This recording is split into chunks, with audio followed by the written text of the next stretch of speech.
Vamos a comenzar con el estudio de la trigonometría. Y en matemáticas, trigonometría es una parte que estudia la relación que existe entre los lados y sus ángulos en los triángulos. Básicamente la trigonometría se estudia a partir de triángulos rectángulos, es decir, de aquellos triángulos que tienen necesariamente un ángulo recto o ángulo de 90 grados. Ahora bien, la trigonometría se utiliza cuando ya no es posible el uso de lo que es el teorema de Pitágoras. Si nosotros recordamos, en el teorema de Pitágoras, de acuerdo a la medida, o sea, el tamaño de los lados del triángulo, nosotros podíamos calcularlos, de modo que el lado más pequeño es A, el mediano B y el más grande C. Y entonces la fórmula que nosotros utilizábamos con las variaciones que tiene es esta, que nos decía que el cuadrado de la suma de los catetos obteniendo su raíz es igual a la hipotenusa. Aquí recordamos entonces que C es el lado que se llama hipotenusa y los lados A y B son los que conocimos con el nombre de catetos.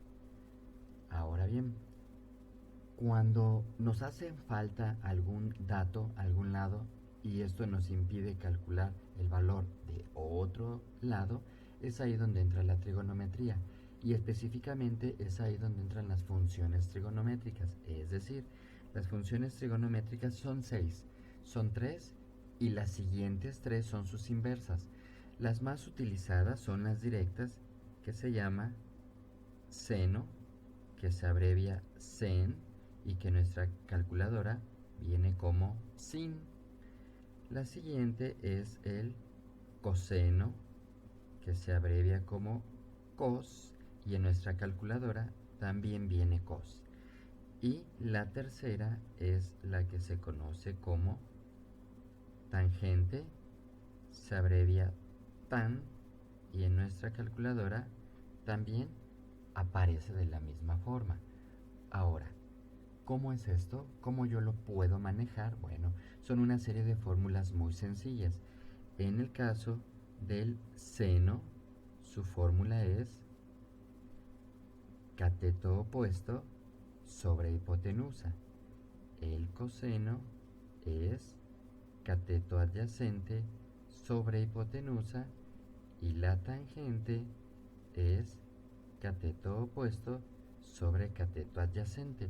Ahora bien, aquí todavía seguimos utilizando tanto el nombre de cateto e hipotenusa de la misma manera que la utilizábamos en el teorema de Pitágoras, pero ahora dependiendo de la posición que estos lados tienen con respecto a un ángulo, es que reciben el nombre de opuesto y adyacente.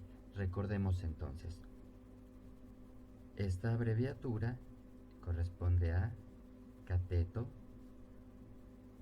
opuesto y esta abreviatura corresponde a cateto adyacente.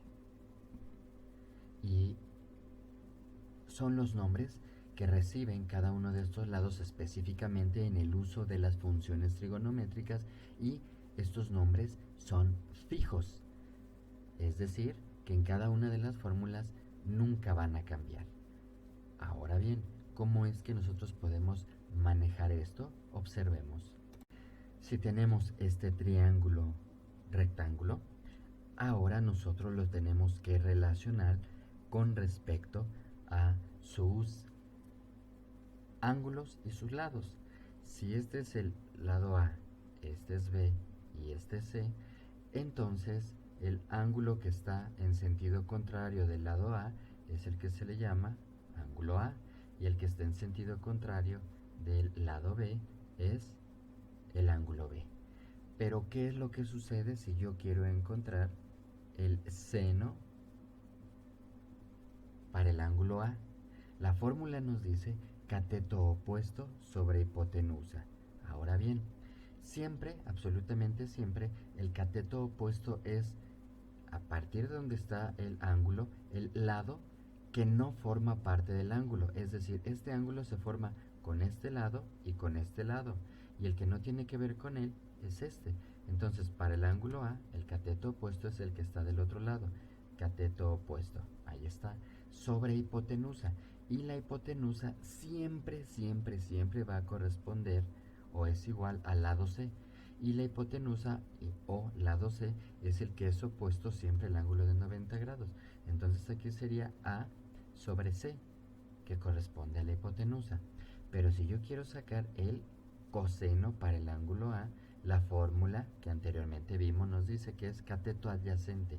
Bueno, el cateto adyacente es el cateto que forma parte del ángulo, pero que también forma la hipotenusa con el ángulo, es decir, el cateto adyacente, en este caso es B, y sobre hipotenusa, que es C. Y finalmente, la tangente para encontrar el ángulo A nos dice la fórmula, cateto opuesto, recordemos. El cateto opuesto de un ángulo es el lado que no forma parte de él, que es A.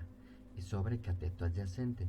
El cateto adyacente es el lado que siempre va a formar los 90 grados, el ángulo de 90 grados, con el cateto opuesto, que en este caso es B. Y estas son las fórmulas que nosotros utilizamos para el ángulo A en este triángulo, seno, coseno y tangente. Pero ahora, ¿qué sucede si yo tengo el mismo triángulo? Triángulo rectángulo. Según la medida de los tamaños, este es A, este B, este es C. Y recordemos que C siempre corresponde con la hipotenusa, absolutamente siempre. Habíamos visto entonces que si aquí está el lado A, acá está el ángulo A. Si este es el lado B, acá está el ángulo B. Pero ¿qué sucede ahora si yo quiero encontrar el seno para el ángulo B?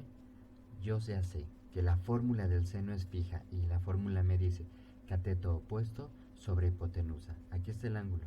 Y recordemos que el cateto opuesto es el lado que no forma parte de ese ángulo. Este ángulo se forma con este lado y este otro. Y este no se forma o no forma este ángulo. Entonces, para el ángulo B es cateto opuesto sobre hipotenusa, que siempre es el lado más largo, que es el lado C. Si yo quiero encontrar ahora el coseno para el ángulo B, recordemos, si yo tengo B, el cateto opuesto es este, y el cateto adyacente es con el que forma los 90 grados.